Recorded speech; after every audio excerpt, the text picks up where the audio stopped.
cameras in our conference room are not working, but our laptops and workstations are. If you're dialing in from outside, you should not be affected, but you will not be able to see those of us in the room. So please bear with us. I don't think we expect to have these cameras working during this work session today. My apologies, but I think we're well positioned to hold this meeting, and we're looking forward to the discussions. So given, why don't we do an introduction of people in the room, starting on my left. Identify yourselves, and then if Tracy or Linda can identify who's on the phone. We won't on the Zoom call. We don't need to call out everyone, but if we can just name them, I think that would be fine. If you want to add something when you speak for the first time, feel free to do so. So Linda. Okay. Linda Cole, Maryland Healthcare Commission. Tracy DeShields, Maryland Healthcare Commission. Hi, Stacy House, Maryland Healthcare Commission. Kathy Weiss, Maryland Healthcare Commission staff. And Heather Guerreri, I'm here on behalf of Peggy Funk with the Hospitality Network of Maryland. Welcome. And Tracy, who are we seeing online? Sure. Natalia Bronson, hope I pronounced that correctly. Regina Bodnar. Thank you. Amanda Stefano, Benjamin Goldstein, Catherine Victorine, Kathy Hamill, Cindy Davis, Dan Moorheim, Deneen Bolin, Aaron Davis, Kelly Vontran, Lisa Tompkins Brown, Louise Knight, Matt Celentano, probably dying right. Monica Escalante, Rebecca Swain, Egg, Sarah Hemmings, Shirley Otis Green, Ted Meyerson, Whit Dunkel, Dr. Dunkel.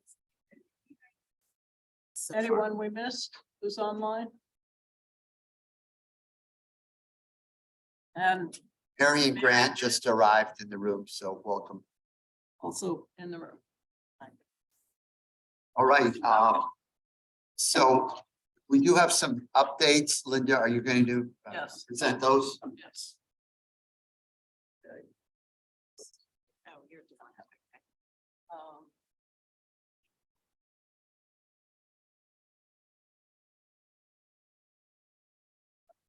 Okay, I want to reiterate Ben's welcome. It's been a while since we've met, but we've been busy during this time period.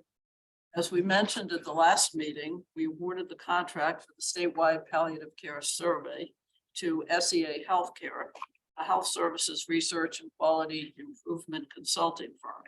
And they were subcontracting with Tenacity Solutions, who are helping with the qualitative and quantitative data analysis. The results from the survey will be the main focus of this meeting. Also, in March, we learned that Maryland was one of 6 states selected to participate in the State Policy Institute to improve care for people with serious illness. This group is directed by the National Academy for State Health Policy, or NASHP.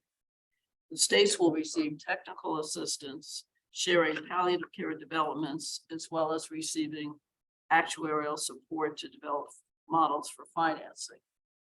In addition, at the request of Leading Age, an organization representing many diverse types of long-term care providers, commission staff and work group members, Peggy Funk and Marianne Grant, described the work of this, did a presentation and described the work of this group as well as the development of palliative care in Maryland. Okay, I will now turn things over to Rebecca to present the results of the survey. Just before we do, any questions regarding Linda's update?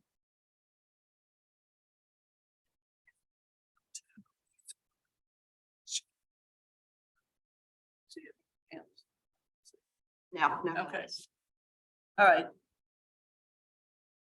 So Linda, am I good to share my screen then? you should, are you able to? You Yeah, should be- it says it will stop sharing yours. I just wanted to make sure you were ready for that. Okay. 1 second here, let me get my screens all rearranged. We can see it. I can see it. I cannot see the chat, so if questions come up, if you please just let myself or Lisa Tompkins Brown, who's here with me today. So first of all, thank you for the opportunity to work and do this work to support the palliative care initiative in the state of Maryland. We had a very interactive time over the last several months to really put together a survey that could meaningfully have information that could be used to really assess the state of palliative care services in Maryland.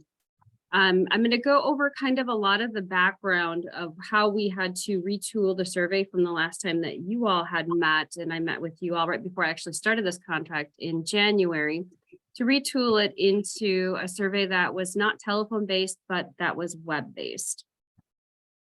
Let me go to my next slide here. So as I mentioned, we retooled the survey from the telephone-based survey that was initially proposed due to feasibility issues. The original survey as well was very open-ended in their questions, which would make it very difficult to analyze. So we created more quantitative questions with specific answers, multiple choice answers, yes or no answers, to be able to pull all that information together in a way that we could meaningfully have data to help develop the recommendations that we'll discuss at the end of today's meeting. So we retooled the existing survey into a web-based survey using SurveyMonkey. SurveyMonkey was a tool that was a much more easily usable tool than other tools, but we did evaluate several other tools. We did a brief period of beta testing to make sure that there were not any underlying technical issues or questions or ambiguities in how we reworded the questions as quantitative questions versus more open-ended questions, and use that feedback to finally put together the survey that was sent out to the different organizations within the state of Maryland. As you recall, this included hospitals, nursing homes, hospices, and home health organizations. We really did work with relevant associations within the state, as well as work group members, as well as MHCC staff, to put together an updated list of contacts at each organization.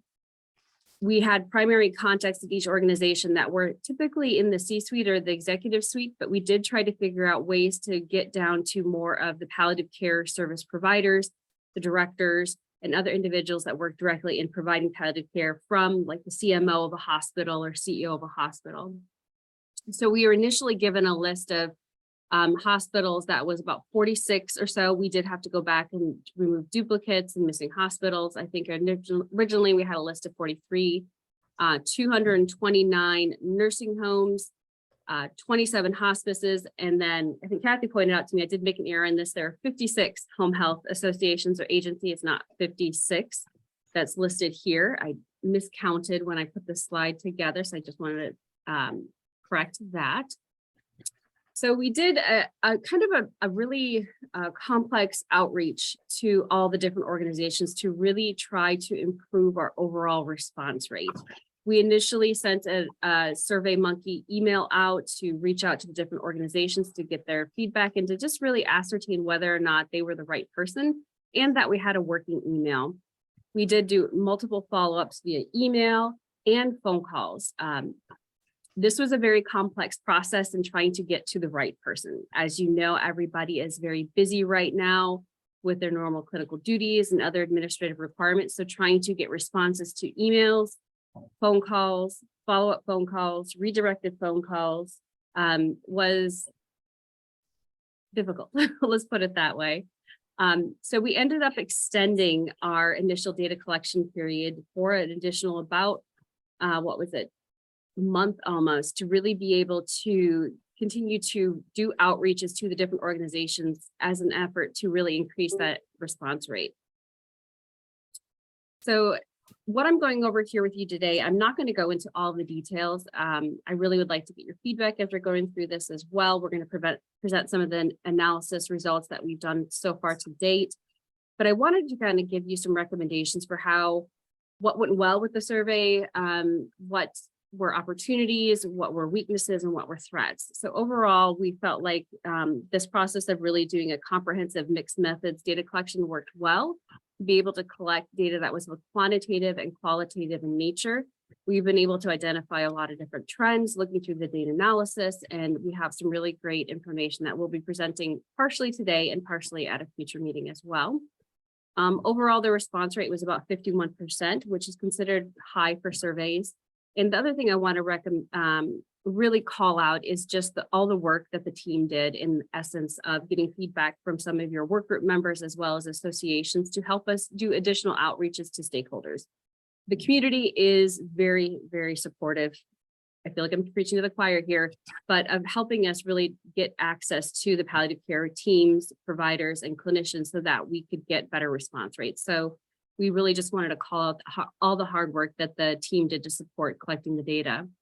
As I mentioned earlier, we did encounter a number of issues that really did cause us to slow down and need additional time to complete our data collection period. There were a significant number of organizations that changed names, that changed ownership, that changed phone numbers, contact individuals. So that was a little bit of a limiting factor, if you will, in getting an even higher response rate.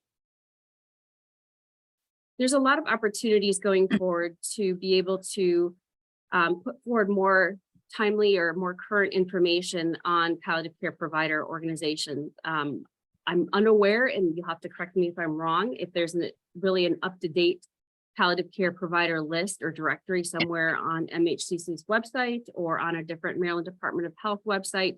But one of the things that we are working on is creating an updated provider directory that would have some simple information. I'll go through that here in just a little bit, but we feel like that would be something that'd be very important in the future to have that to be able to not only use for a future survey that the Maryland Department of Health might want to do, or for just putting out there for public information to make it available on a website. And then just the thing that I mentioned earlier as well that we saw as a threat is just the ongoing nature of staff turnover, a lack of staff retention, workforce issues in general that are affecting the ability of individuals who ultimately have the information we need to complete the survey, but having time to do it, or having even sometimes the full information to be able to complete the survey. A lot of the questions in the survey spanned multiple different areas like finances, staffing, training, accreditation, which oftentimes we found that not one individual contained or had access to all that information. So that will be something that would need to be addressed. As well as I mentioned that the high turnover rate that we did see, just in that we could call somebody at a nursing home and call back in 2 weeks later and that individual is no longer there. All right, so I wanted to stop and just see if there's any questions so far, and then I'm kind of go back over what the initial requirements were for the data analysis. We don't Questions? see any. No, No go ahead, questions. Rebecca. Okay, great. So I wanted to refresh everybody's memories as to what's required for this particular data analysis for the legislation. First and foremost is conducting analysis of the data to be able to provide responses by provider type. So again, the home health, hospice, nursing home, and I always forget what the fourth one is when I have to state them out really quickly, but then also look at differences that might occur by jurisdiction or county, and then also look for overall trends on the state level.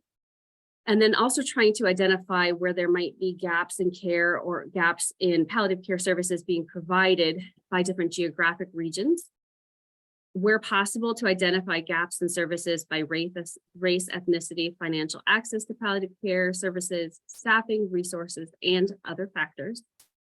Identifying issues and challenges and obstacles to statewide provision of adequate palliative care. Identifying issues, challenges, obstacles by jurisdiction, and identifying recommended strategies for moving towards the goals of the legislation. So I know we're going to talk at the end of our time today about the final report requirements, but I just would reiterate what those are as well to bring them to the top of your mind. background and purpose of survey. So this is a lot of what I think Linda mentioned briefly at the last workgroup meeting, looking at what other states are doing well, where they're excelling, where they could potentially be a role model for what Maryland could do, as well as looking at what's not going so well in other states to understand where there might be opportunities for Maryland to do a better job, if you will, as well as looking at changes in regulations, changing in reimbursement, and other policies that may affect palliative care services, the workforce, excuse me, and patients. The final report will also contain a survey approach and methodology that we've gone over a little bit already this afternoon, the data and the summary of the results. Caveats with the data. So we'll potentially talk a little bit about that in a minute. Just in the difficulties in getting the data, there is not necessarily the same number of people that were initially completed the survey, answered a couple questions that did not fully complete the full survey. They may have stopped after question 8 or after question 26. There are breaks in there. So that's a caveat with the data. So we want to make sure we explain those fully as well. And then, as I mentioned, summary of other states' activities that will be kind of in the background, as well as having a table of that information available with a really clear, succinct way to look at that information. And then the recommendations for further study or for the state to how they can move forward better with palliative care services. All right. So we're going to talk just a little bit about data cleaning process. As I mentioned, we extended the data collection period in order to have a higher response rate and to really be able to do reach backs to a lot of the different organizations. I would say hospitals were actually one of the hardest organizations to get a hold of the right person. We found it very difficult to get an individual that would respond to inquiries via phone or email or referrals from others. So that took a lot of time to go back and forth. We had a large team working on this to really do the outreach. But once we got all the data together, there's the process to look through the data, make sure that we had appropriate names for organizations, because we did find that some organizations use nicknames for organizations or didn't put the full information. So through that process, we also deduped any responses where we had the same organization with 2 individuals responding for the organization. We added additional bits of data on the zip codes, jurisdictions, and region for each organization. As you recall, one of our calls for analysis is to look at the differences by jurisdictions and statewide. So we need to add that additional information to each category or each response. The analytic team created unique identifications for each organization to help us better organize the data. We simplified the response formats and a few other items just to make a more easier data set to be able to do the data analysis. So I mentioned earlier a palliative care provider directory. And this is one of the things that Linda and I have been talking about and I've been working with our team on, is putting together a palliative care directory that will include organizations that responded to the survey, as well as organizations that we know have a palliative care program, but they did not respond to the survey. And this was one of the questions that we wanted to bring up for discussion with you all today, is whether or not you feel like that's a viable option. What we're looking at doing is looking at publicly available data or information that would support just very simply that they have a palliative care program. The reason being, as I mentioned, we had a lot of difficulty getting feedback from the hospitals. We didn't have a very high response rate for hospitals overall, but we don't want it to look like hospitals are not providing palliative care services in Maryland when we know there's a regulation that says if a hospital has 50 beds or more, they're required to have a palliative care program. So I wanted to kind of stop there and see kind of what your thoughts are on a palliative care provider directory. We also are at this point intending to include the organization name, the type of organization. So again, hospital, home health, nursing home, et cetera. Primary contact phone number for the organization, not for an individual, because we know the individuals turn over quite often. And then either an email address or a website address. So I wanted to get your feedback on, do you feel like this is going to be valuable? Are there other things that you would want to have included in the directory that you feel would be helpful from the perspective of future survey or for research or for reporting to the public. So I'll open it up for feedback. I think we can see if there are any comments right now. It may be useful to present the results and then have some more discussion on this issue. Sure. And maybe this is going to be in there and I haven't sat at the table before, but how about the fact that they're not all created equal? So an organization can say that they have a palliative care program, but it might be palliative light, if you know what I mean. It might Yes. be, Yeah, we early on decided on a Okay. CAPC definition. If Okay, they great. didn't meet that definition, they okay, then they were not. I got you. did try to standardize. Okay. I do think this would be helpful. My name's Kelly Bontrain. I work for the Center for Medicaid Services in the Division of Home Health and Hospice. Because oftentimes when we are trying to seek input, the challenge is sometimes figuring out who to seek that input from. Mhm. Because right now, under Medicare, palliative care is covered under the Medicare hospice benefit. I do know that obviously in reading through your materials and just knowing what I know, that palliative care services can be provided in different ways through, physician E&M billing, that type of thing. But I think this is a good first step in starting to identify those types of providers that are doing this in a more systematic fashion. Even if it's just to have a base of, okay, who can we, potentially reach out to or, invite to different types of meetings that, at some point, maybe if the agency is having. So I think this would be helpful, from a policy perspective for sure. Marion? I would agree that having a directory would be helpful. I think it's very important, though, Kelly, we just want to make sure you're familiar. We're talking about the CAPC definition of palliative care. So we are not talking about hospice. We are talking about pre-hospice care that can be delivered concurrently with any disease modifying treatment. No, I do understand that. Yes, I Yeah, totally hear you. okay. But yeah, I think but again, we know that others do it besides just hospices. So yes, that's again, we're in our, we're always looking to see, because obviously palliative care is of great interest, hence the reason why we're all sitting here. So I think it would, be helpful in this regard, I think, for those of us in the agency that, are looking into this more. Well, and I would also say it would be helpful for the public and it would be helpful for payers, because there is not a clearinghouse of this information in the state. So I think if somebody is looking either as a provider to refer somebody to a program, or a patient is looking, or a payer is looking, who would I work with? I think having a directory would be helpful. CAPC, the Center to Advance Palliative Care, has some kind of a referral system, but it's not very robust. So if you went in and put in your zip code, I'm not sure it would pull up all the people, for instance, that have filled out the survey.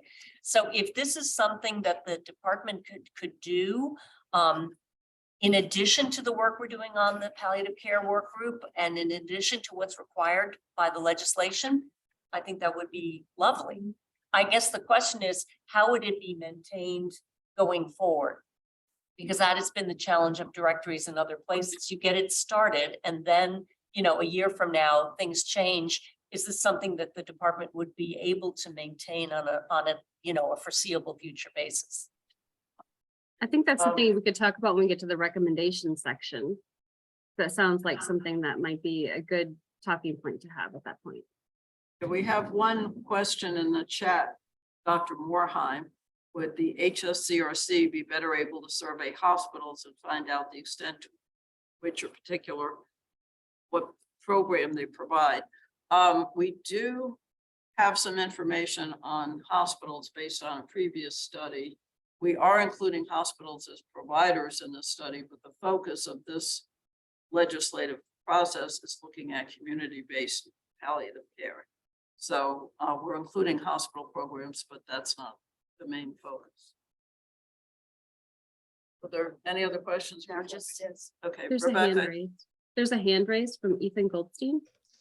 Hi, it's Ethan Goldstein. I'm one of the palliative directors at one of the MedStar hospitals. Across the system of MedStar, we have been starting to try our best to keep a general directory Just kind of echoing some of the things that came up, like, yes, there's definitely a variation of robustness of these programs between trying to get the name out there and covering as many places as possible, whether it be SNF coverage, some places starting home coverage, but maybe being a newer program of trying to get the name out there.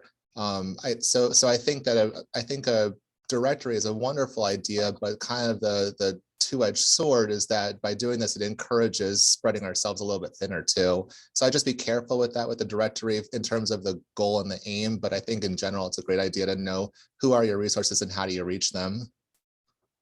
Okay, thank you. All right, so I'm just gonna. Go ahead, through- yeah, go ahead, Rebecca. Okay, does everybody hear me? Just want to make sure that's working. Yes. Okay, great. I've got 3 screens going, so I'm gonna keep on top of it. So as I mentioned, we had a number of different types of organization types that were invited to participate in the survey. And I've listed those numbers here again, which is the same numbers that were in the initial previous slide. Again, I'll caveat that home health should be 56, not 57. But our survey response rate. So let me walk you through this because this slide is actually a little bit confusing. So I want to make sure that we all have the same understanding with this slide. So we had 182 total individuals or organizations. Rebecca, if I could interrupt you, so Yes. everyone following on the that don't have access, we're at survey response rates. Yes. I don't think the slides are numbered. Slide but number 13. Yes. Okay. Go ahead. Okay, great. So we had 359 total organizations that were invited from the previous slide, if you added these numbers up. The number of facilities that were responded with any type of response returned in a survey with their name in the organization was 182 organizations. So then that's kind of limited down, if you will, by the facilities that responded but were ineligible. And what do we mean by ineligible? So we put a little definition behind that. So we had 2 eligibility questions that were included in the survey. The first one being, are you authorized to respond on behalf of your organization to complete the survey? The second one being the full CAP-C definition of palliative care services. Does your organization meet this definition of palliative care services as defined by the CAP-C definition? If they answered no to either of those questions, they were ineligible. So that brought our numbers down. And then we had the number down to 72 with those that actually said they were eligible. So they were not disqualified and completed at least through question, I believe it was question 4 of the survey, which was again, just the general survey questions. And then it drops down, we lost 7 more that they did not complete any questions beyond the eligibility questions. Beyond those initial questions, are you able to or authorized to respond? Do you meet a CAP-C definition for providing a palliative care program, which gets us to the number of facilities that were included in the data analysis of 65. So those were the ones that completed beyond at least one question beyond the initial eligibility questions. As I mentioned earlier, I talked about caveats to data and kind of more of an attrition that we saw throughout the survey, that we had a number of facilities that got to question 8 and then they stopped. We don't know why they stopped. They didn't come back and fill it out. We did reach back out to them between 2 to 4 times for each organization to try to get them to complete the survey, and some did and some did not. So any questions about how we got to from the 182 to the 65? I know that's a little bit confusing and I just want to be really clear with that. So Rebecca, wouldn't it be better to say the response rate is 35% than to say 51% and then? They're all, I mean, it Yeah, depends on how. complete surveys, I would say, who completed the survey, probably more meaningful to say 65 out of 182. It's not quite as good, obviously not as good a response rate, Mhm. but it's usable data. And that's Yes. what we care about, not someone who, for whatever reasons, started but failed. Sure. No, that's a valid point, Ben. That's definitely the data that we'll use in the summary report, but we did want to just indicate who we at least got a response from. As I mentioned, we had a significant number of difficulties getting anybody to respond. So we saw any type of response as a very small victory, and at least acknowledging that we reached a live individual. But certainly we'll include the 65. This is the case, but this is the case with every survey. I mean, Yeah. you know, we all start to fill out things online and then you get to question 7 and you're like, oh my Lord, how long is this going to take? And you bail, right? So Yeah. no offense, because I know this was a great survey and I was party to helping to pull it together, but. Yeah. And we did send them a PDF of the survey. We had that available too, so they could see the questions in advance. So if they wanted to go and gather the data and come back. And my assumption is that helps somewhat, but to Marion's point, certainly there was a number that got to a certain point and they're just like, and no, I've got too many other It's a crazy responsibilities. time in healthcare Yeah. right now, unfortunately, people are. Yes. All right, so then I'm gonna break this down, and then I think in Lisa, the next slide you're taking over, I think, or did we talk about? I think it's the next one. So then we looked at just the differences in numbers and those that responded and their response rates by facility or organizational types. So again, home health, hospice, hospital, nursing home, or skilled rehab facility. And you can see there's various different response rates by organization type. As I mentioned earlier, hospitals were, let's see. Is that right, Lisa? 48%, I think that's right. Home health. So Yes. most of the home health, I'll just mention this here too. So we did reach out to all the home health, but why they're not included, why there's only a 2% response rate is that they did simply not meet the definition of providing a CAP-C palliative care program. So one of our colleagues actually called multiple home health organizations that we couldn't get responses from, just to get a yes or no. Do you provide palliative care services? Do you meet this definition of CAP-C definition of palliative care program? No. Okay, thank you for your time. So we at least get some of that information in here. And then we did also look at the differences by regions of the state. So I know there's a couple different ways that you can break up the state of Maryland. We did break it up this way based upon the information that Linda shared with how long-term care does it typically. So we had capital region, central region, eastern, southern, and western region. You can see just looking at this table, a clustering, if you will, of palliative care programs that are more in the central region and the capital region, and a paucity of palliative care programs that are in eastern shore, southern, and western regions of the state. And then I think I'm going to turn this over to you, Lisa, to go through the results of this initial data analysis. Great, thank you. Nice to meet everyone. And so we initiated the analysis of the data. Rebecca's already walked you through the data cleansing and our initial criteria and eligibility and how we got to the number of 65 more complete or comprehensive respondents. So this particular question is focused on management of palliative care services.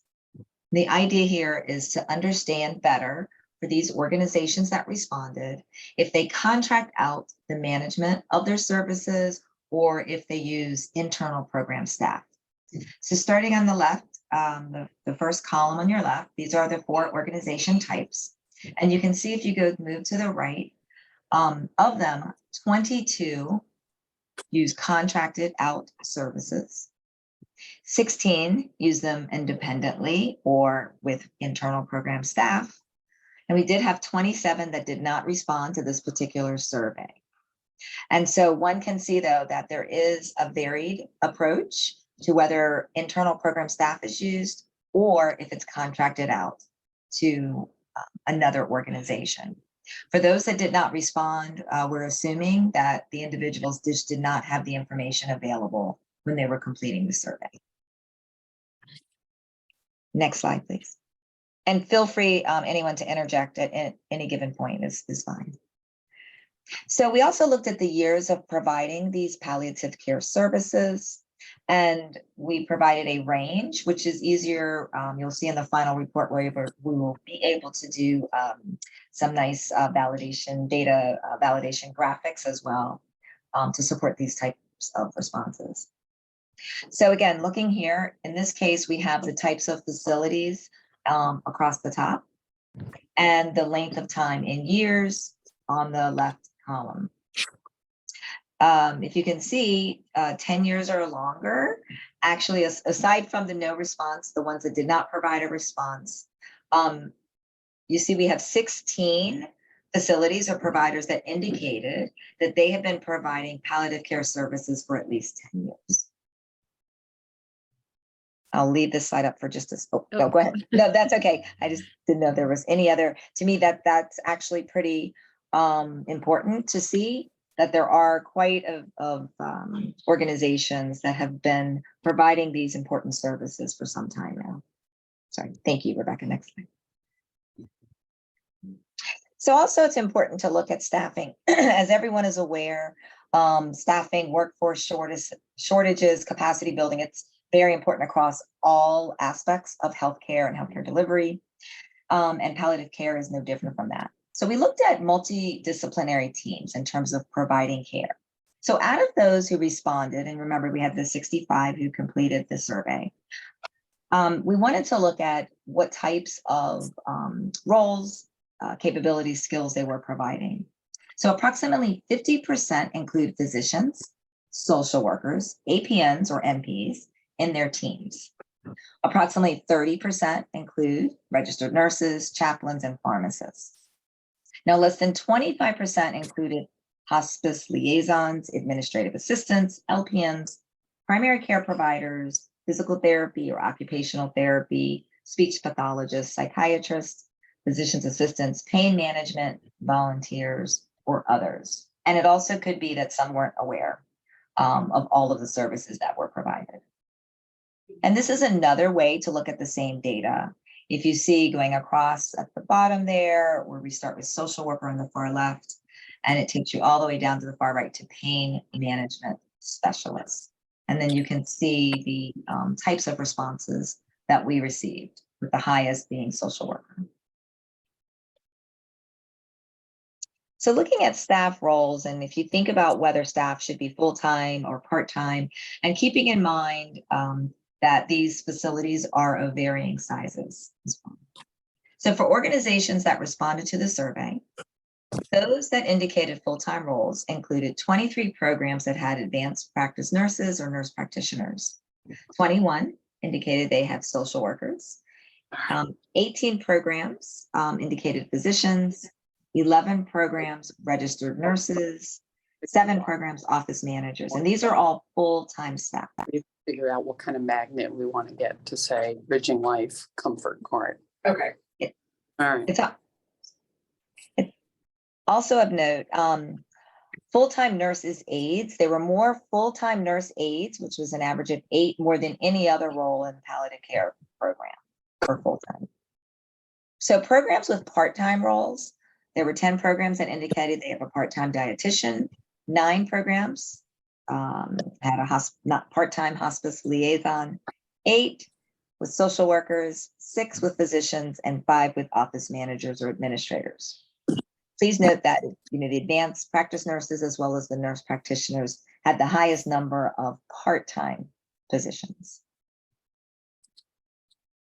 Next slide. Thank you. So looking at our chart here, we're going to be talking about, again, the staff roles. It's another way to look at the data.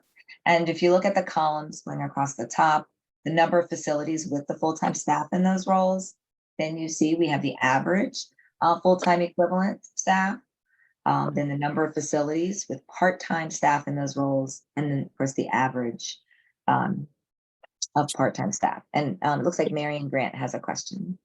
Quick question, were these roles provided in the survey or were people able to fill in who was on their teams? I would say yes and yes.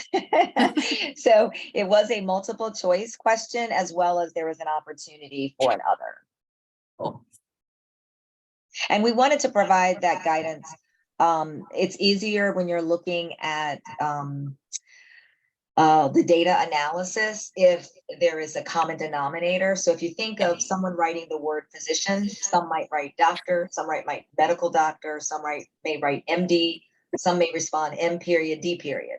And so it would look like disparate answers when they really would have to be rolled up into one. So that was part of the impetus behind, providing some responses, but giving opportunity for others as well. And I'm sorry, there was a message, something just came up in the chat. This is from Shirley Otis Green.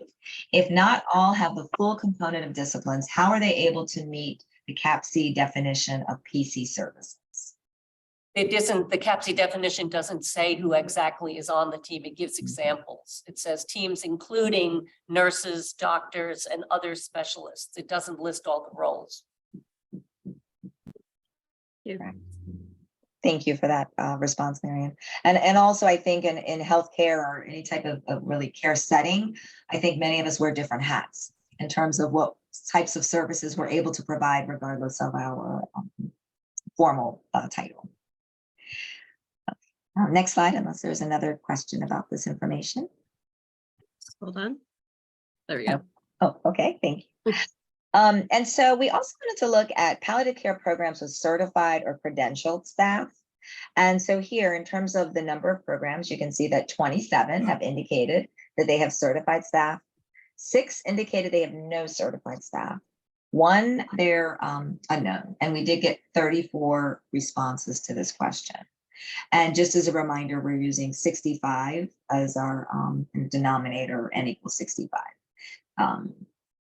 And also hospitals and hospice programs only were the ones that noted or indicated that they have certified or credentialed staff members. I'll mention too, Lisa, we did only have, I think it was 34 total that responded to this question. So that was the little bit of the difference here on this question. As I mentioned earlier, there was attrition where people didn't complete all of the questions, and this one was in the latter third of the questionnaire. So it had less people that responded to it, just for that reason alone, where I think people got a little bit worn out by the number of questions. We did have 66 questions with a mix of multiple choice, yes, no, and open-ended questions. So Lisa, this is Linda. I just wanted to clarify. 34 is only hospitals and hospitals responded to. No, the 27 were, the ones who had certified staff were either hospices or hospitals. Okay. Of the one, yes, thank you, Okay. Mary. Of those that responded. Yes. Thank you very much. Next Okay. slide. Yes, please. So now we're going to get into billing and finance. So let's look at payers of palliative care services. So palliative care services are supported by direct care billing, and I think it was, I forgot the young lady's name, sorry. Kelly. Kelly actually spoke a little bit to this coming from CMS. And services are supported by multiple payer groups, including Medicare, Medicaid, certainly commercial, private insurances, Veterans Administration, certainly through their veterans benefits, patients and family, which are paying, and then there's other sources as well. And many of the programs participate in value-based. So now let's- question oh, for you, for Lisa, when you Yes. say value-based programs, what are you talking We about? had a question about that in the survey, didn't we? Yes. That is correct. Did they There was name the programs they participated in? I think No. it was a pretty general question, like, do you participate in value-based payment? I think yes or no, I think. the So question. all hospitals probably answered yes.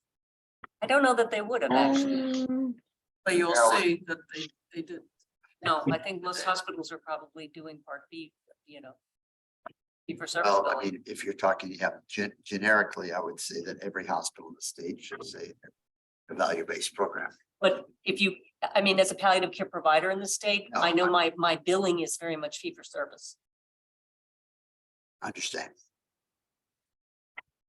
And one thing to remember, this is based on the respondents, the individuals representing the organization.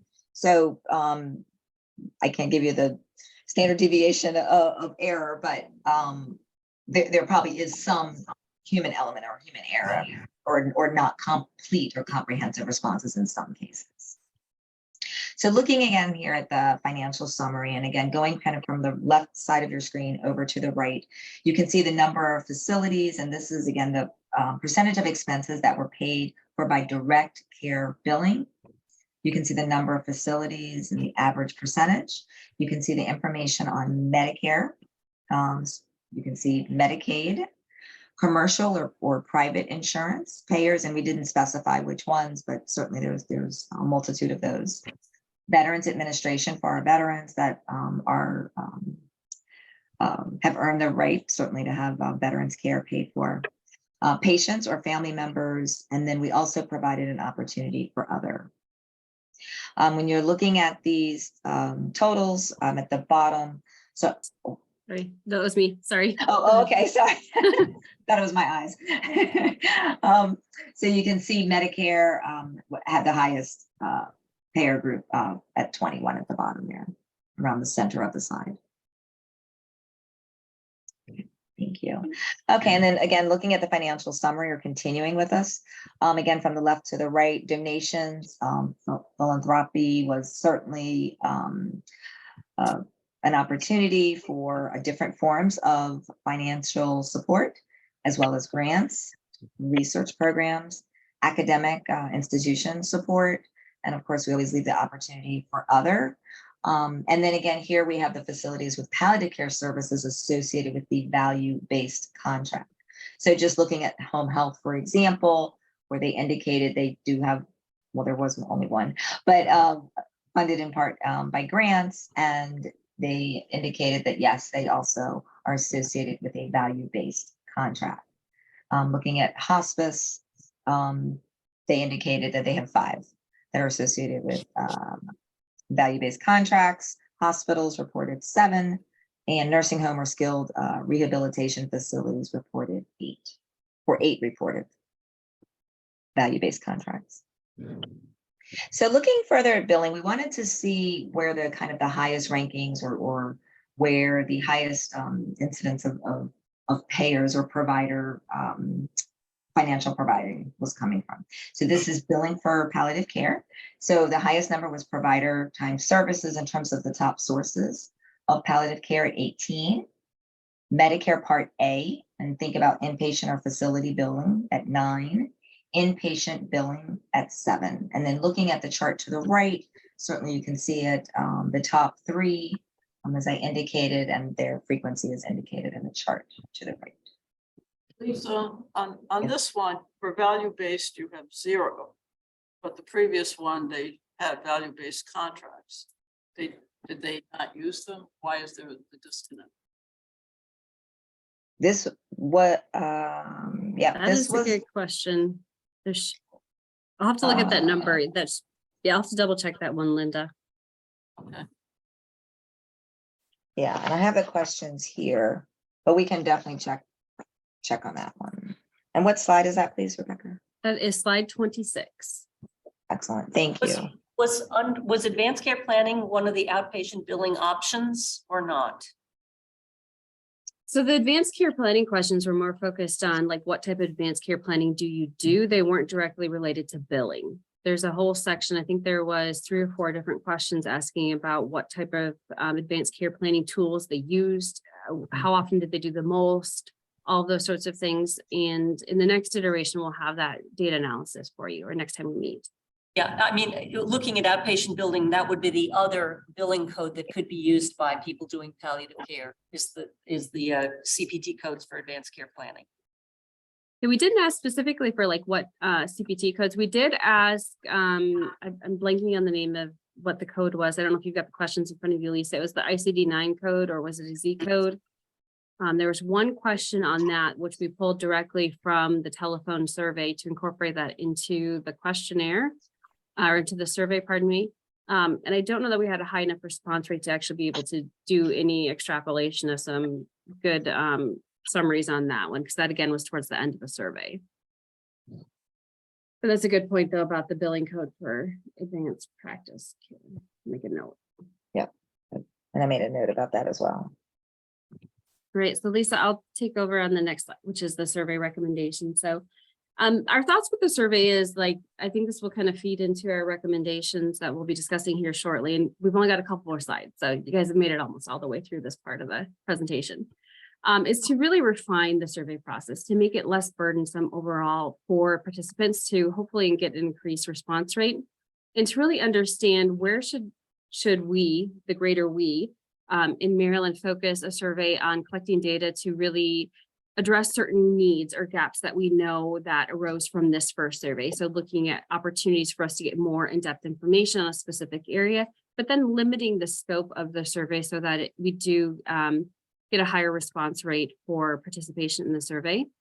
So we recommend that and do an update and refine to the survey questions. Again, we were using the surveys questions that we did a lot of work, and I thank you again for everybody that did help with the beta testing to refine them into a survey that could be administered via a web-based tool. But obviously there are a few things that came forward that could make it easier to define those questions moving forward. And an additional recommendation is to expand stakeholder engagement. So we included obviously all the different organizations that we mentioned previously, but there are other stakeholders that we feel would be very valuable to provide feedback, such as patients, families, and caregivers, to really gather a more comprehensive or holistic view or understanding of palliative care services in Maryland. And then, as Lisa mentioned when she was going through the slide on financial payers, we didn't collect data on specific types of private payers. So we would estimate that it'd be very helpful to understand, are there differences in payer types like Blue Cross Blue Shield versus United Health Group or others that may help inform where there are opportunities to develop new funding strategies to support palliative care services in the state of Maryland. We mentioned just the brevity and the focus of the survey already. And then another area that we feel like you could address more fully is addressing the gaps in staffing. So we identified a low number specifically when Lisa was going through the previous slide of staff that support pain management and psychiatry through the survey data. So is there an opportunity to address the number of individuals or staff that are working in these fields supporting palliative care services? Is this a beneficial area that you could promote additional training or attraction or retention of staff in that area for palliative care? So moving forward, we are only kind of at the tip of what we need to do. This was a very introductory, if you will, data analysis. We are wrapping up the data analysis here in the next week or so, and we'll have more information to share. So we're continuing the data analysis. We're also working on that environmental scan and summary of other state palliative care programs and initiatives, as you recall, was in that list of requirements for the data analysis as well as for inclusion in the final report. And then we'll be working with you all through our discussion today and afterwards to draft recommendations, not only for improving the survey itself, but to put forward together in that final report. So that is my last slide. Linda, I'm going to stop sharing unless there's any specific questions or slides that anyone would like me to go back to. Are there any questions for Rebecca before we move to the recommendations section? So I did have a question on, I'd be curious as to what respondents labeled as value-based programs. We didn't include ACOs per se in the sample universe, I assume, correct? Which the standalone is the standalone ACOs that I was thinking about would be position configured ACOs like Aledade or Prince. Yeah, we didn't get into that level of detail at all, Ben. So asking about value-based healthcare was something that was not actually originally included in the original survey. But we felt like because of the changing payment models and Maryland being a leader in different APMs, alternative payment models, that it would be important to just have a kind of a baseline introductory question. But I think getting into the details of what VBM products or programs that people are utilizing or participating in would be helpful for a future iteration of the survey. Yeah, I'm not, maybe someone in the room or in the audience could give us suggestions on what value-based programs are that palliative care programs are participating in. I would think it would be, there's nothing focused on palliative care as far as I'm aware of in Maryland. There are a host of ACOs operating the state. Many of those are affiliated with hospitals, but not all of them. But I was, curious about that. because it does seem like an opportunity. My understanding is that value-based payments are often existing between hospices providing community-based palliative care and commercial payers. So, somebody is asking them to provide services to some of their members. I don't know that it is very formally part of any of the ACOs in the state. Matt, do you have any, Matt Celentano, do you have any insight? No, this is the first time I've actually heard about value-based contracts or care in this space. And when I saw it on the slides, I was a little curious. So I'm glad you brought it up, Ben. I just want to, Heather, have any comment on? I agree with hospice? Mary that Okay. I just don't think that's happening as of yet in the space of palliative care in the state of Maryland. The thing is, you can't do it off of fee for service. It Right. won't pay for the half the services or half the team. So people who are trying to do it are cobbling together these value-based arrangements with individual payers, is my guess. Lisa, you had your hand. Oh, yes, thank you. I'm sorry, I was able to find the two questions. I can just quickly go through them, and you can see the distinction and why the response may have been kind of affirmative in one case and then zero in the other. Sorry. So for example, for question 47, the question is, are any of the palliative care services your organization provides covered under a value-based healthcare services contract? And that was a yes, no question. And then if I move forward to question 48, the next one, it said on average, what percentage of your palliative care program revenue comes from the following sources? And there was a kind of a multiple choice, but we wanted to make sure it added up to 100%. So no one responded in that question that their revenue actually came from directly from a value-based program. Okay, Okay, all right, thank you. I was going to mention one other point too, before I turn it over to you, Linda, to talk about the recommendations. Is one of the things that we found was very interesting was the number of organizations that use contractors, like outside of their organization, to provide palliative care services. And there would be, I think there was the top like 10 or so that they provided palliative care services to, and them being the independent contractors like Gilchrist and others, provided the palliative care services for various different hospitals, some nursing homes, the one home health, and just to see the preponderance of that. And that seems to be an area that is gaining speed in the sense of the number of programs that are being supported by one outside contracting organization. So that would be something that I think would be interesting to look more into in the future too, is what is the difference between programs that are running their palliative care programs independently or within their own organization using their own staff versus contracting it out. And how they record data and numbers and things like that is very disparate. That was another caveat with the data is we had some contractors that were independent that reported upon request from the participating organization, and some organizations that reported just directly for themselves, even though they contract the information out. Or contract, not the information out, the palliative care services out to an independent organization. So there's definitely a lot of differences in how palliative care services are being provided in the state. I think it's a unique skill set. This is a small specialty. So I'm not surprised that there are some organizations that have the expertise that can contract with organizations, because if everyone had to hire their own, there are not enough people to hire to do that. and from what I've seen, redeploying medical staff for palliative care, the orientation of that staff to really deliver high quality palliative care sometimes is very hard.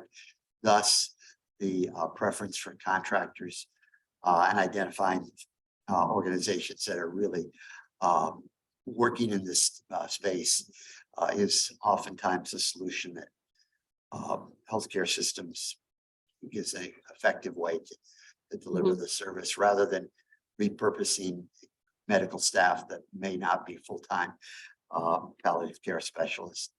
Now, you're looking at 14 of the contracted outdoor nursing homes. Don't they typically contract out for specialty services? I mean, I don't think nursing homes have the staffing to be able to provide a lot of specialty care, right? Yeah, we saw that in CAPSI too, where Right. they reported nursing homes, but they were really hospices providing it. Exactly. I I can't, don't know, a lot of nursing homes in the state of Maryland say, they, and they. right, but if market you to follow the- the definition, right, maybe it's they- not, but maybe they say they're providing palliative care. That's they're not. exactly why we tried to limit it. Right. Because the word is used so Yeah. much without them really knowing what it truly Right. means. Okay, there aren't any other questions on this. I think we're gonna go back to the other slides and we'll continue this discussion around the recommendations.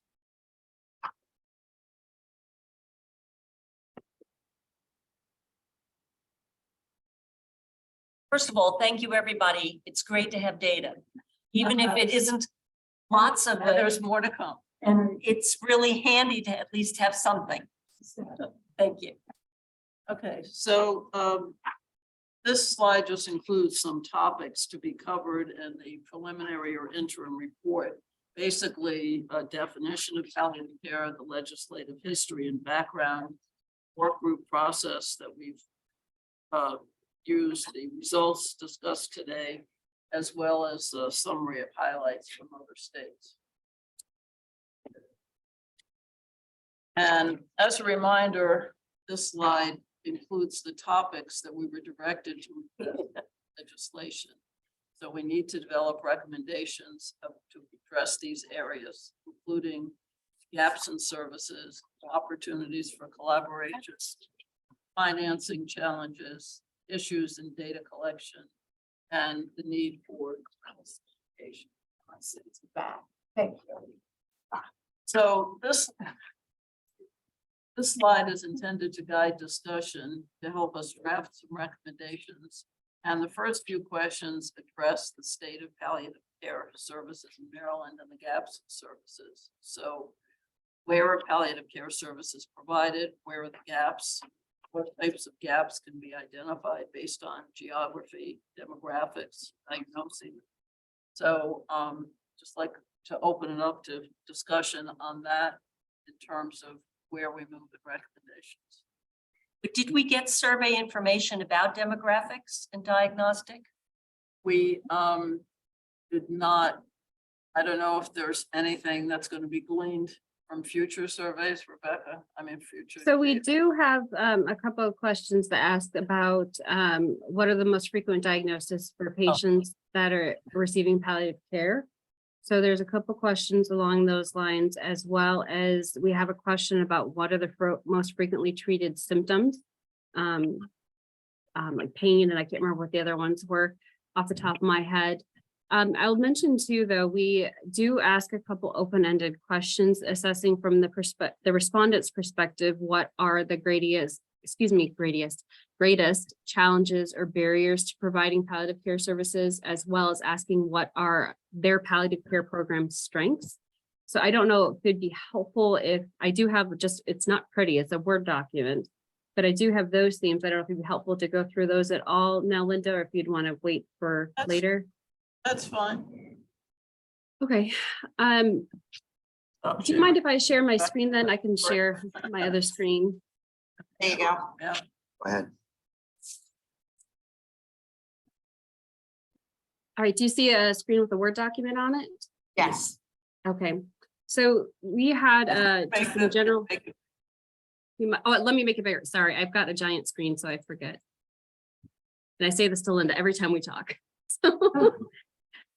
So this was a question about what they saw as the greatest challenges or barriers to providing palliative care services in the state of Maryland. And these are the general themes that we saw throughout, and they're not in rank order. They're just kind of summarized here briefly. And I think this is one that Marion would probably acknowledge very clearly, is the lack of knowledge and understanding of palliative care in general. And we talked a little bit here in the summary document about how that could impact quality of care, patient outcomes, patient satisfaction with care. So it could result in delayed referrals, reluctance to use palliative care services. Financial constraints were identified by several different respondents that were an issue in providing sufficient reimbursement for palliative care services. which again would limit their ability to provide services, expand their services, and do more with palliative care services. As we all know, also staffing and resource allocation are a huge issue, not just for palliative care services, but for pretty much anybody in healthcare, and it's independent of your care setting at this point. So having the appropriate number of staff that are sufficiently trained, and that can provide service coverage is something that they thought was an issue for many of the different palliative care programs. And additionally, just trying to meet the demand. So I think somebody spoke to it earlier, if we had more demand for palliative care services, which would be great, we don't necessarily have the staff or the resources to support the demand for providing all the requirements or requests, for palliative care services. Perceptions and competition kind of goes hand in hand with the first item about lack of knowledge and understanding of palliative care services. So, but it does also focus more so on how we do better with making patients understand that palliative care isn't hospice care, and that there's just clear differences within the program that need to be made more clear.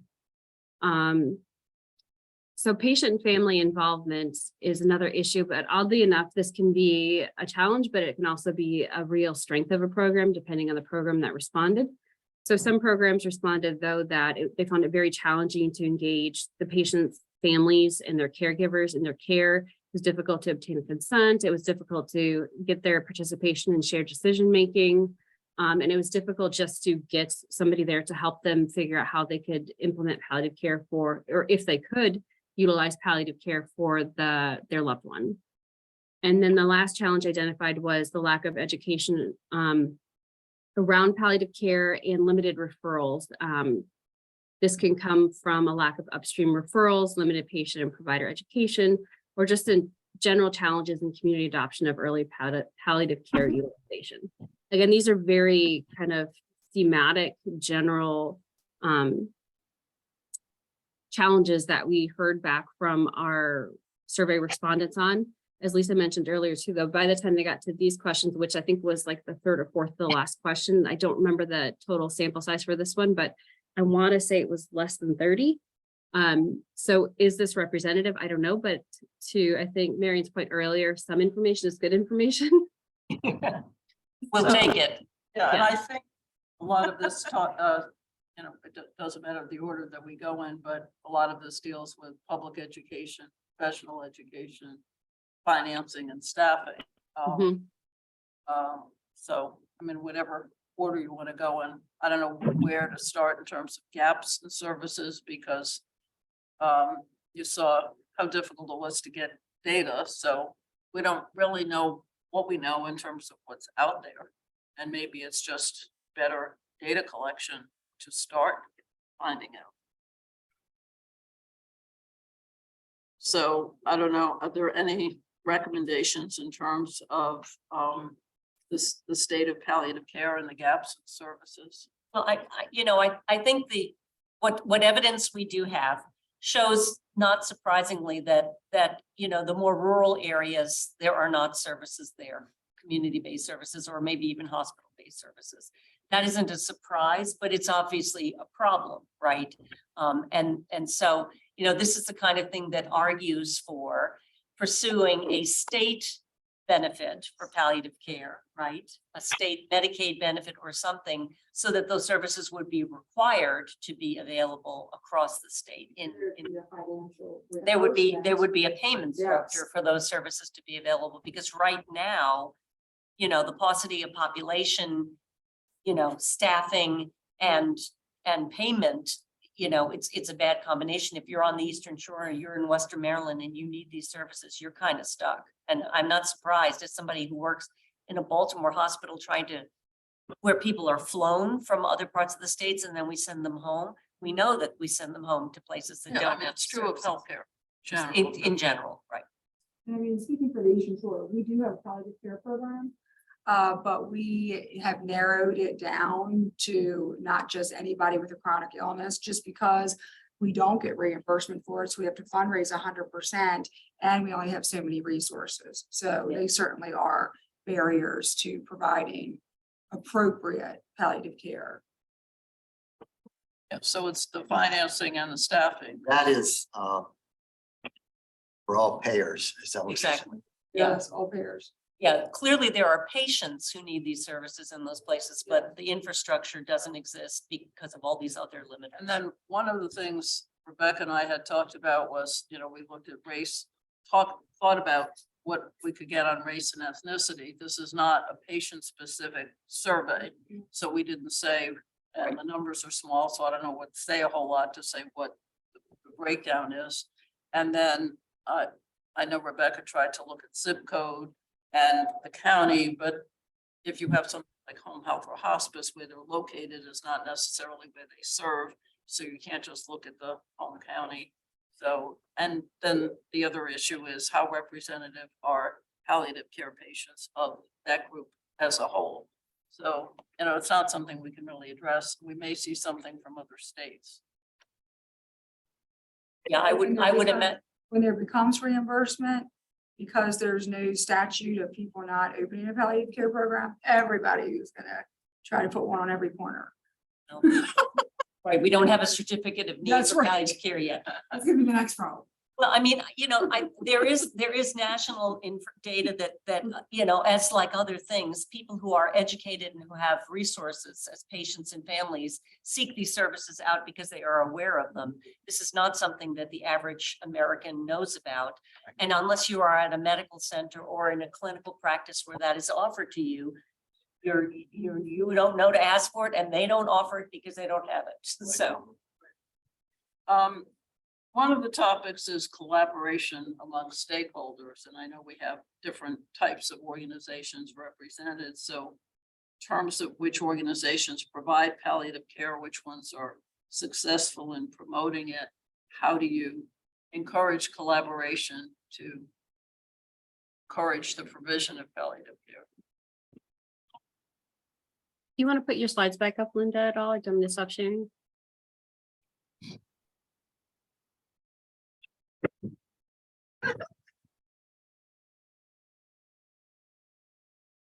It looks like Cindy has her hand raised too, Linda. I don't know if you saw that. Yes, I do. This is Cindy Carter, AARP.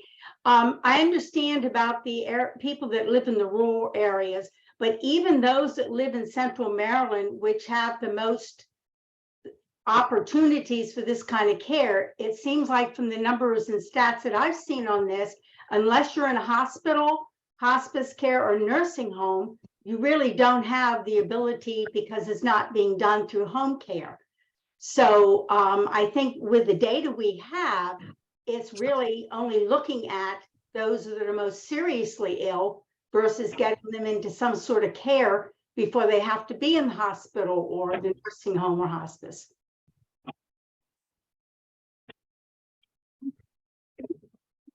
Thank you. Yeah, I think the only way at this point that we were able to collect any data on what was provided in the community is by hospices and home health agencies who are providing community services. And we got some limited responses from them.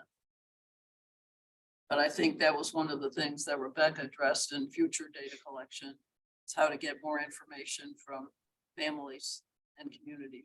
Well, and I think this is a payment question again, because this is what drives the interest in value-based arrangements, because you're absolutely right. If you could provide palliative care services to people with serious illness, the evidence shows you can keep them out of the hospital, and you can, I don't know about keeping them out of their nursing home or hospice, but you can certainly address issues in a lower acute and less expensive way than having them come into the ER and come into the hospital. And this is why payers who want to reduce utilization among people with at least very serious illness seek out palliative care as one of the services.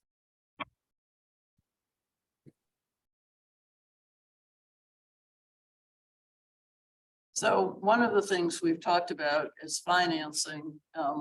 Early on, one of the meetings, we talked about Medicare and Medicaid care first, and didn't hear a whole lot in terms of what services were available other than paying for hospice, not paying for palliative care per se. Again, we can look at other states, and I know some states are mandating it under the Medicaid benefit, but just checking to see if there are any comments on current state of financial coverage and how to expand. So maybe let's go through it systematically. I know that we have someone from CMS.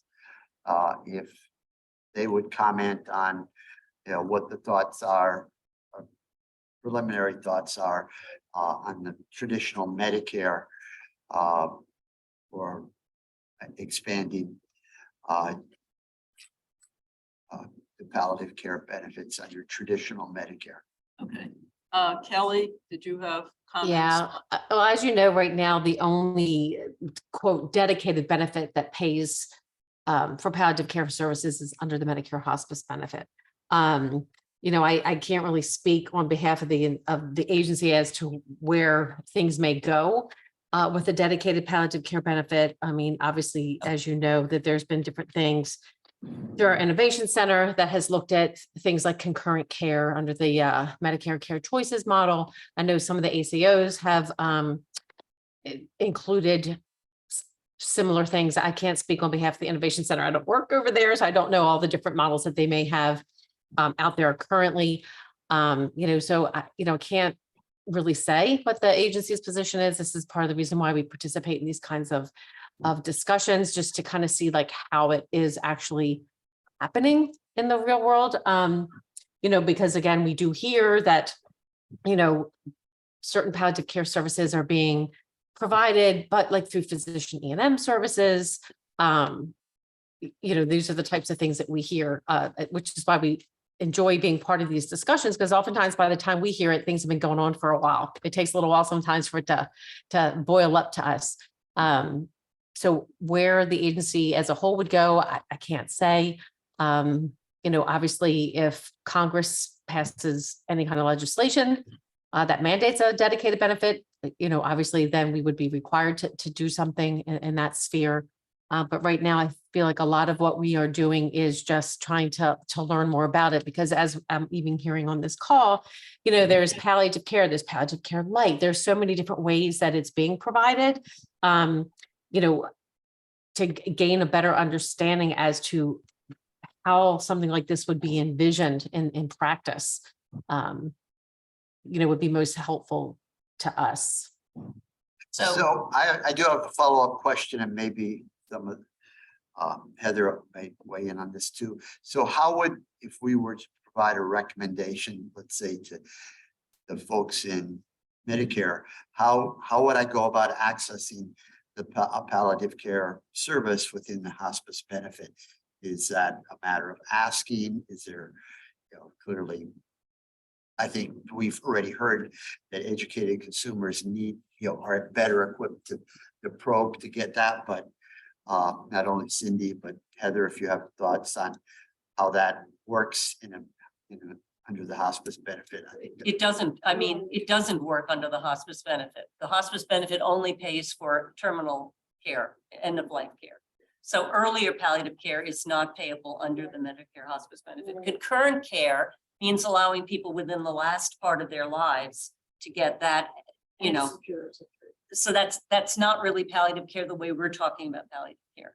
Now, there is discussion. There will be another roundtable with Representative Blumenauer in June on Capitol Hill about making changes to the hospice benefit that have included discussion of could palliative care be part of a revised hospice benefit, so that you would have a pre-terminal illness, covered under Medicare. But this is all very open-ended discussion. And right now, the way things are going in Congress, no one is going to be wild about bills that are going to cost maybe more money. The thought is, could you fix some of the oversight in hospice, and with the money you save from fraud and abuse, turn that into things like palliative care? But it's all theoretical at this point. I mean, the other point is too, until we make a change in, if you're hospice, you can't have any curative treatment. That's why people don't accept hospice.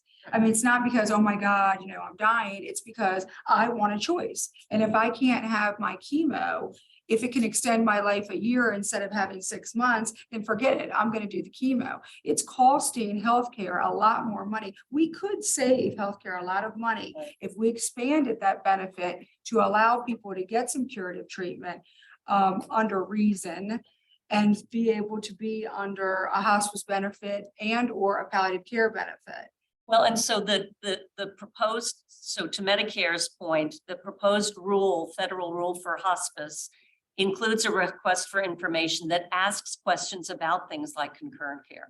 So several of the national advocacy groups are going to respond to say, yes, we think So concurrent care. under what circumstances is concurrent care available? It is not available under the hospice It's benefit. available under hospice in a couple. Pediatric population. They will pay for. Well, because of the Affordable Care Act. That's correct. Yes. Palliative care and the VA will do concurrent care because they see the value Right. in keeping people out of the hospital and having them in the community environment is less. There are cost. private payers who have had for many years concurrent care models, I and the thought it Medicare was- Care Choices hospice model was successful financially, but too small a sample size to expand.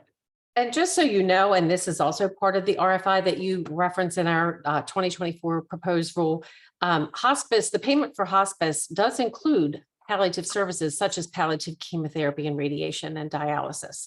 I think a lot of people lose sight of that pretty much anything for the palliation and management of the terminal illness and related conditions is covered under the Medicare hospice benefit. And I think people get tripped up on words like curative, because inherently, if you're terminally ill, there is nothing that is curative.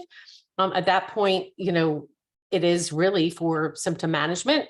And as we all know, especially for the clinicians on the call, I myself am a nurse, good palliative care, whether it be under the hospice benefit or elsewhere, does actually have the effect of people having better quality of life. And oftentimes, sometimes it even does prolong their lives because Right. their symptoms are being managed. And that's part of what we asked about, like, what are the barriers for Right. patients getting these services that we do pay for under the Well, benefit? you do, hospice theoretically does, but operationally, that is not the case. Most hospices, if you call and say, I want to continue immunotherapy, will tell you, no, I can't do that. That's because you get a per diem rate That that doesn't include- hardly doesn't cover just regular traditional hospice services if you're doing it correctly and giving people what they deserve, much less having to pay for these very expensive treatments that you can say it's covered under there, but there's no reimbursement for it.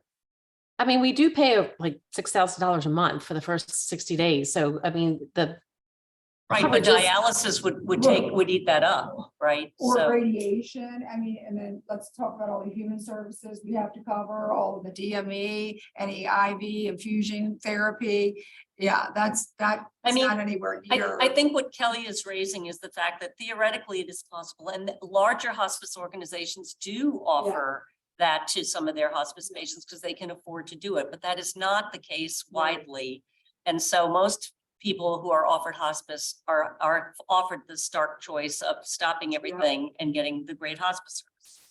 Well, and I think some of it too is hospices adopt their hospice philosophy. And some of them believe that anything that would extend life is against their philosophy. Like, the goal of Well- hospice care is to support your quality of life.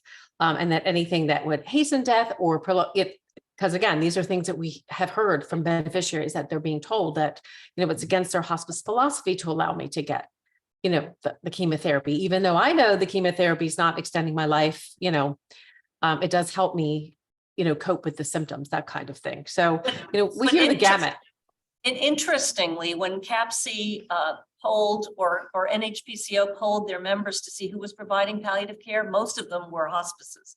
So hospices are doing this as a loss leader because they can offer people a chance to continue these things and get a hint of hospice philosophy, and then those people convert over. But that is still not financially a viable way to do it. Oh, yeah. I mean, we've heard of bridge programs, open access. Yeah, exactly. I think some of them call them elder medical care. Like, we're very much aware of, the different services. And, again, in our research, we do see that it is primarily being provided by hospices, obviously, because they, are oftentimes the leaders in community-based palliative care, because obviously, that's slightly different than I think inpatient palliative care teams that that I know that I was familiar with when I worked in a hospital. Good discussion. Thank you. I wanted to move to Medicaid. Do we I have don't know, anyone? I don't know if Joanna Ruth or anyone else from Medicaid is on the call. Don't think so. Here first.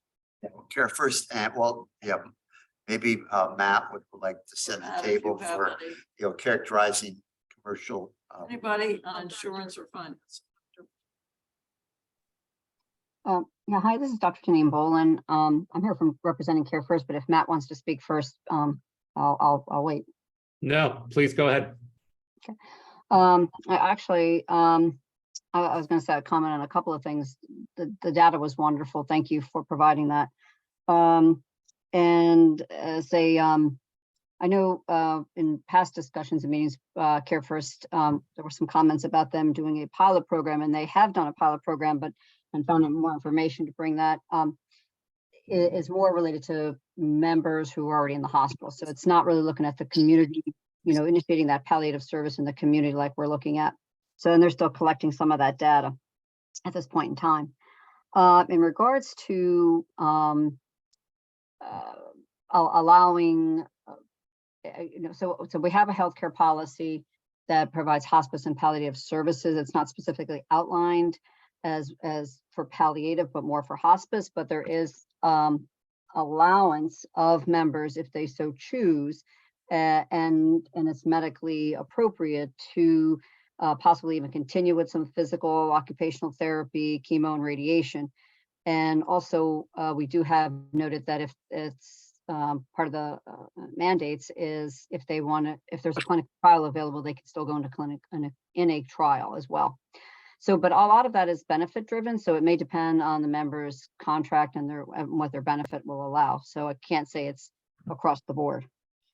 And then in regards to value-based, certainly that's I think an interesting and great concept. I can't really speak for Care First on that. There are some value-based initiatives that I'm not on that side of Care First, but be interested to bring some of this information back to them and see if it's been a thought at all. Thank you. Sure. Anything, Matt, you'd like to add? I think Care First covered most of it, but just to sort of piggyback on that, it is certainly dependent on the benefit of the beneficiary. And I would say that it is not a monolith too between each company. Everybody seems to have a different approach to it. One of the comments that I remember getting when I first asked in the spring is for, so I'm hearing some background noise, I'm sorry, but specifically hospice is not palliative care, but sometimes hospice is a part of palliative care, right? So it just depends on which company and how they're continuing to cover it. But I think that the majority of services are covered across the board by commercial carriers for sure. It's just not done in a uniform fashion. Ryan, thank you very much.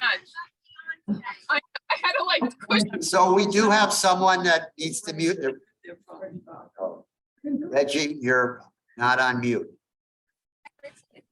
We have internal intelligence here on who you are. So, You had mentioned the majority of it are done by commercial carriers. Do you know what examples are of benefits? Not offhand. I mean, I know that there are public links to each sort of coverage or each carrier's approach. I'm trying to pull up Kaiser's as opposed to United, opposed to Aetna's and Care First, and it seems to be mostly at the description level, not very granular, but then I'd have to sort of get down to different policies, and I don't think that really actually would tend to this or would be helpful for this conversation, I should say. But I mean, I know things like nursing care and general inpatient care, respite care, spiritual care, hospital curative treatment, those types of things are covered. But it's like I said, it's not going to be uniform for each carrier. Thank you, Matt. Thank you. Linda, back to you. Sorry. You walking through the, Yeah. Um. So Rebecca, did you want to I mention, think we're at what models have worked in other states. right, I can get back to this. Yeah, collaboration among stakeholders, I didn't really get feedback about that. If there are particular groups that you know of that are addressing this, that we may want to work with. In the state? For other states. No, within Maryland. I think we're it. Well, Dr. Kearney, I know you represent the end of life group, and I don't know if there's anything that group is doing related to this. Yeah, thanks, Linda. There's so many different topics here. I've been stunned to try to figure out where in any way to jump in. Jump in anywhere. But briefly, I would go back because I was the one who brought up the Care First model, and the discussion back then was a bundled payment for patients that they could readily identify. They were not exclusively hospital patients, because hospital patients leave the hospital and become community people again. The idea that in my mind, briefly, that hospitals and community palliative care are separate discussions is not true, because most of the hospitals I've been involved with are very involved in community palliative care. That's where the bang for their buck is, honestly.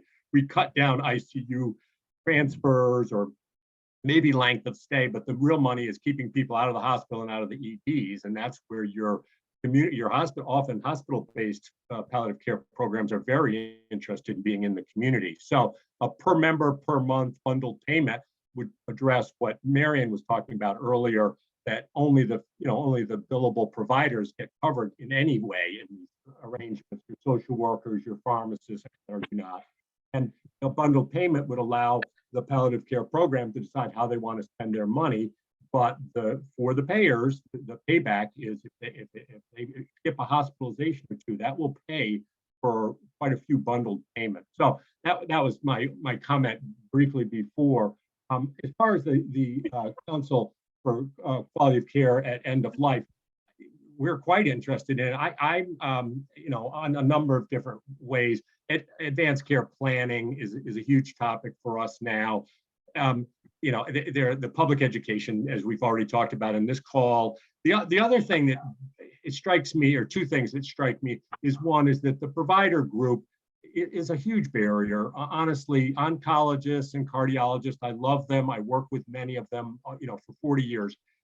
They're not in on this game particularly. There's no reward for them, frankly. So there's a lot of challenges for this, but if the oncologist isn't willing to consider palliative care as part of comprehensive cancer care, then you're not getting in till the very end, and the benefit for the patients and their families is smaller, and financial, et cetera. So I think advanced, public education, from our council's point of view, I think is where we're headed, and trying to move ahead to be more proactive as a council.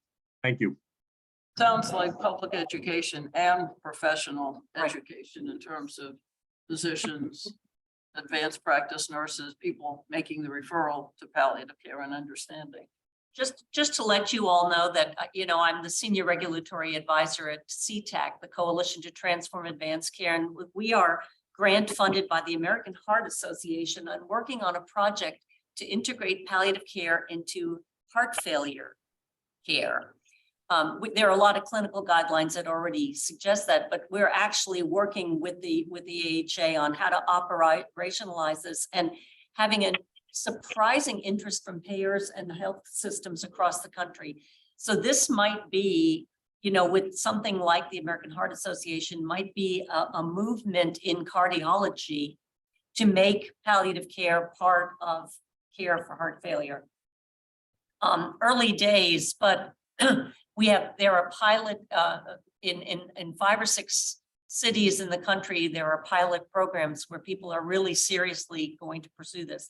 So I think, it's just going to take forever, though, to integrate it disease by disease. You know, stepping back from all of this, I think the survey data confirmed what little we knew about palliative care, which is that it's sporadic in the state. We know the issues that it struggles with, workforce and finances. I think it's great information for us. And Linda mentioned the NASHB Institute earlier. You know, we are going to be given resources as a state through that institute to do some financial analysis on what would it look like if we pursued statewide solutions to this opportunity. Could be Medicaid, could be total cost of care. I mean, I think this is what that smaller group is going to be working on, and this data will fuel some of that. Because I think if we leave it to just happenstance, this is going to continue to be a sporadic thing that occurs in various parts of the states, payer by payer, hospice by hospice, palliative care. And it'll take us another 30 years to make this more broadly available, is my guess. And I also want to note, Shirley Otis Green sent us the link for California's program that requires. So they passed legislation that requires palliative care in their Medicaid program as part of Medi-Cal. Yes. I know there are a couple of states. New Jersey is about to pass legislation. It looks really good. Illinois has, Hawaii has. So interestingly, Hawaii has done a Medicaid waiver. We have intel, CTEC has intel from Medicaid that they are actually thinking about maybe themselves developing a prototype waiver that other states could use. So there seems to be interest, at least in using Medicaid as a vehicle, because it can be done on a state-by-state basis. You're saying at the federal level, Medicaid would develop. There is some interest in developing a palliative care model so that other states, so that 50 states don't have to do it all individually, that they could just take the model. So we haven't heard from the Maryland Hospital Association. Do we have anybody on from MHA? Aaron is, yes. Yes, you have me here. So yeah, it's Aaron Davis. So one of the things I was actually just typing into the chat, another state that has a good example of a coalition that was put together where hospitals were involved, but was also with community providers, is Arizona. And they worked with Discern to come up with a model and some ways to deliver community-based palliative care. So that might be one to look at. They don't, it's not statewide, and it is philanthropy funded. So Arizona effort. And within the association, Aaron, I mean, it does seem like a robust palliative care programs would be consistent with some of the hospital's objectives under the total cost of care. But just curious as to whether that's gained any momentum. I note that you do participate in post-acute advisory group and had some ideas, but any additional thoughts you could share with us on thinking of MHA? Yeah, so most of our post-acute efforts have been focused on skilled nursing facilities in the past. We had a meeting this past May where we focused on palliative and end-of-life care and specifically closing the disparity gap for access and essentially knowledge about resources. So it's not something that has come up in a big way, but it definitely does align with the model goals. And to your point earlier, Ben, I would say that hospitals would see these services as part of value-based payment, because I think a lot of the unbillable services they're providing in the hospital are being funded through, essentially GBR. Hey, thanks. Back to you, Linda. Okay. Rebecca posted a some- very long chat thing. Yes. Did you see? Yeah. Chat. Dr. Boland? Yes, hi. I just wanted to make a clarification for the pilot program with the MedStar. And just to clarify if I wasn't clear, so the patients were identified in the hospital and then, of course, followed up in the community. So there was that community there. But I think trying to initiate that palliative care in the community. That was not part of the pilot at this point in time. So I just wanted to clarify that. And I do agree with Dr. Kearney that I think, and with everybody on here, education is extremely important. And that's all I just wanted to say. Thank you. Thank you. Matt, you want to comment? Yeah, I just wanted to just sort of go back to the value-based care sort of section. I mean, just for clarification, in Maryland, the only place we're really doing primary or value-based care is in primary care. And so when when we're hearing the term value-based care thrown around in this discussion for the commercial market, it's not really happening. So I think there is a place to continue the conversation for the commercial side of it to expand to palliative care type services. I mean, I think you're going to get buy-in from carriers immediately if we can sort of enhance and expand the role of care coordination in this space. But as of now, it's not a place where we're able to do it. And I think if we can get some providers to be on board, this is an avenue we could certainly explore. Okay. Rebecca, did you want to discuss some of the pieces you included in the chat? Sure, I'm happy to. So I tried to summarize a little bit about what the conversation was going on earlier about financial recommendations to support palliative care. So these are some very general recommendations in the sense of they are not smart recommendations with, timelines and things like that. But just in general, it sounds like the consensus is there's the need to really advocate for both state level and potentially federal level support of new financial reimbursement for palliative care services. And what that might entail might be education, it might be engagement, it might be just getting connections with those that are decision makers to understand. We heard a little bit about some of the proposed Medicaid policy that might come forward, but whether or not Maryland could have a voice in developing those federal policies that would impact the state are some options to consider. And one of the other things kind of related is just identifying any current barriers that are known to be inhibiting any type of current reimbursement for palliative care services within the state. I don't have any additional details about that, but just making sure with what reimbursement mechanisms are available today that there aren't any barriers that are prohibiting patients that should otherwise be able to receive palliative care services or programs that should be able to get support. And the last one is I'm a health services researcher, so I'm always about doing a pilot study and really demonstrating with data where there's an opportunity and what the value is in an implementation of a new intervention. So would there be any support either financially or on the state level to do some health services research studies focused on cost effectiveness study showing that palliative care services potentially could improve patient healthcare and outcomes, thus reducing things like we mentioned earlier, readmissions to the hospital visits, ED visits in general, or designing, completing a palliative care program that'd be focused more on patient satisfaction. Patient outcomes. So all different areas you could go in, just throwing out some ideas for discussion. Marion, did you have a comment? I was just saying, I totally agree with Rebecca. There's actually a very nice bunch of research, health services research about palliative care benefits. So it's just a question of, we know it works. How do you build it? And this is why a number of other states have said, we're just going to go and do this statewide Medicaid thing, because that is a population where the savings is a benefit to the state. And, that's how, that's the challenge with the Medicare stuff, is that the savings accrue to Medicare, but not necessarily to the provider or the state. No offense, Kelly, but So where in the states, and there may not be enough experience yet, but in the states that have mandated statewide Medicaid benefits, do you know what the outcome has been in terms of development of services? California passed a law, it's probably 5 years ago now, and overnight there had to be palliative care in all 57 counties.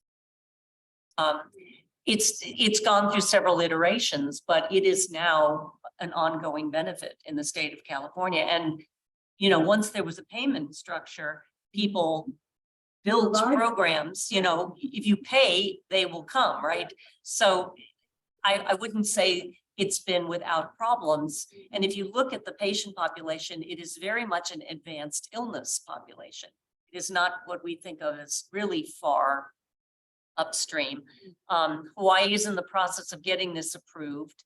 So I mean, there are just a few states ahead of Maryland, but I think the benefit to us is that their learning and their data could make our journey much shorter. And with the help of the Nashby Institute, I think we could be in a position a year or two from now to have data from the state, claims data that they have helped us analyze, data from this survey, data from other states to go and to, I mean, we have to decide as a state, there are various routes. We have to decide which one we want to pursue.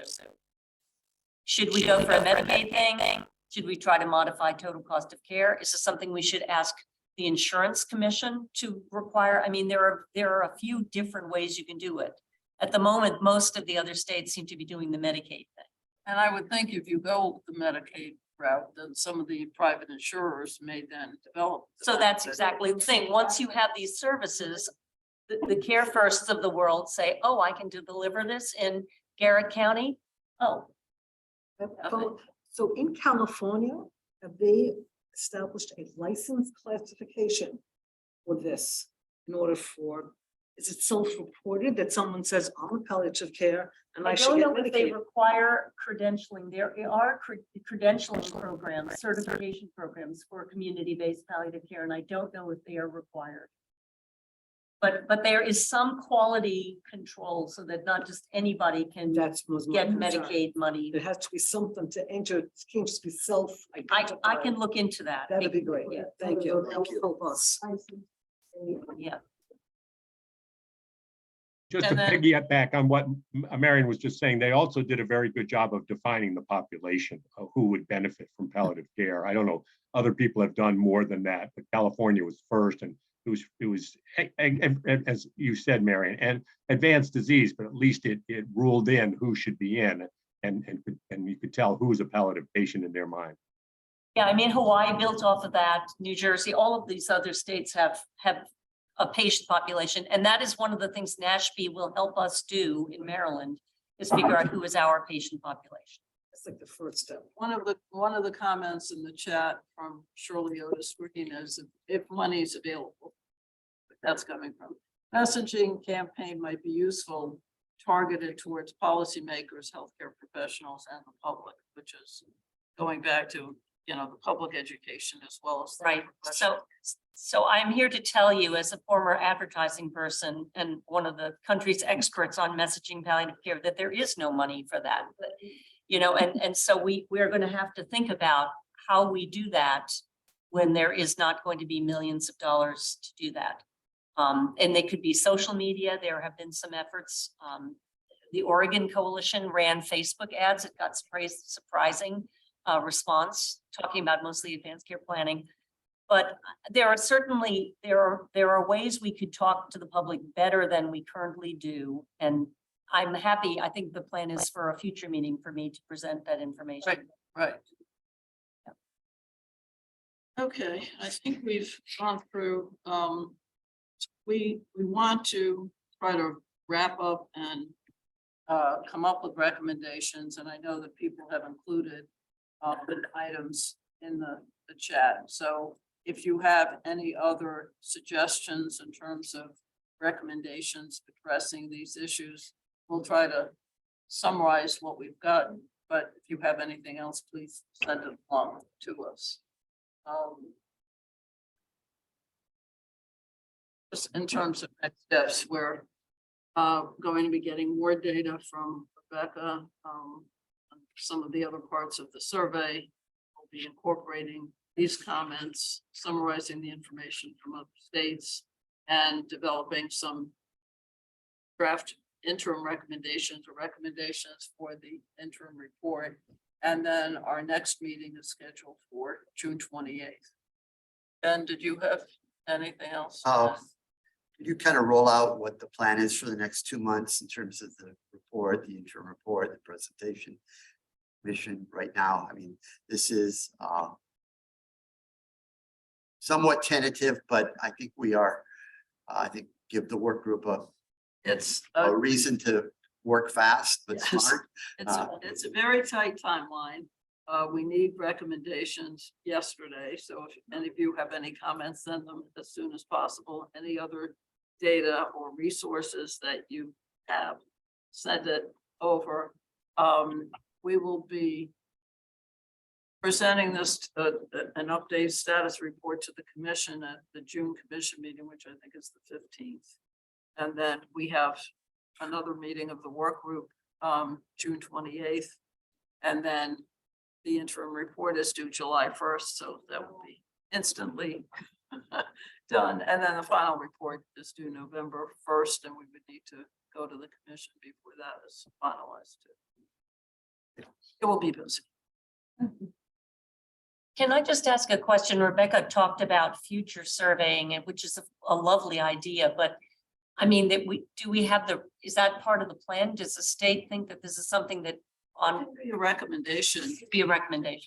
Because one of the things is plans for ongoing data collection. Right. So what we've learned in terms of the survey, what worked, what didn't work. Right.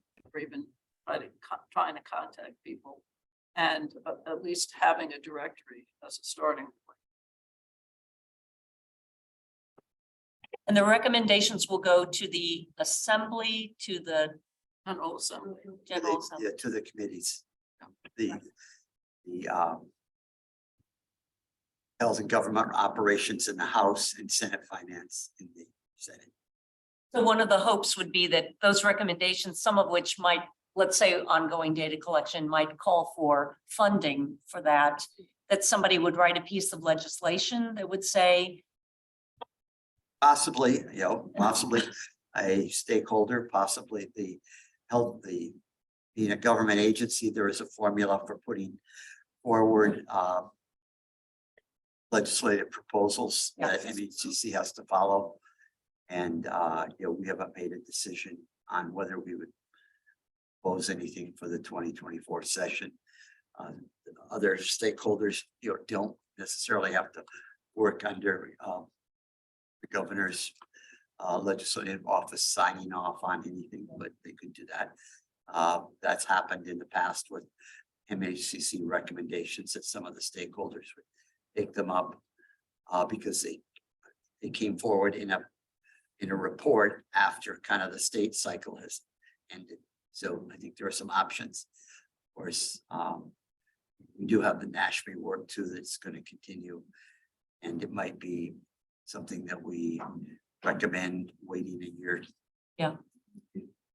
Given everything else is going on. I think there are opportunities in Maryland, not only from the standpoint of ideas coming out of this, but from this hospital association in terms of how it could, and programs such as this could align with the broader, the next phase of the model or even the current phase. And certainly we don't have the offsets, which I know our friends from Care First and from the league would like to say, show us the savings, but perhaps we can. but Nashby can help us with those Perhaps, calculations. I think the movement on the part of payers is they want to know, does this save money, and what's patient satisfaction, and are there reputable providers that can do this? And we haven't quite answered all those questions. Some of them we have. So with that, any final comments from those on the phone? Any? See any hands up? Linda, last comments? Just that, as we said, we're on a very short timeline, so any comments or information that you want to forward, please do that. Possible in the next week or so. Thank you. Thank you all. Thank you. Thank you. Have a good one. Good to have it. Did a pen? Sent it a long way back to the